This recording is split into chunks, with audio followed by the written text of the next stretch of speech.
سخاوت کے بارے میں نبی کریم نے فرمایا، ہر نبی کا ایک رفیق ہوگا اور میرے رفیق جنت میں عثمان ہوں گے۔ ترمذی۔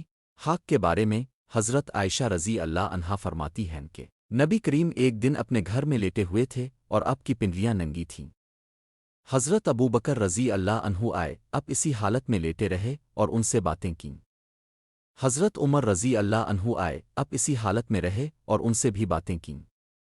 پھر حضرت عثمان رضی اللہ عنہ آئے تو نبی کریم اٹھ کر بیٹھ گئے اور اپنی پنڈلیاں ڈھانپ لیں۔ میں نے پوچھا، آ رسول اللہ!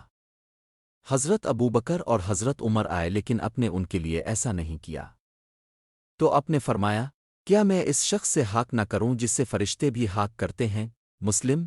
شہادت کے بارے میں حضرت انس رضی اللہ عنہ روایت کرتے ہیں کہ نبی کریم احد پہاڑ پر چڑھے اور آپ کے ساتھ حضرت ابو بکر، حضرت عمر اور حضرت عثمان رضی اللہ عنہم تھے۔ پہاڑ لرزنے لگا تو نبی کریم نے فرمایا، اے احد! ٹھہر جا، تیرے اوپر ایک نبی، ایک صدیق اور 2 شہید ہیں۔ بخاری۔ یہ احادیث حضرت عثمان غنی رضی اللہ عنہ کے عظیم مقام، سخاوت اور حق کی خوبیوں کو واضح کرتی ہے۔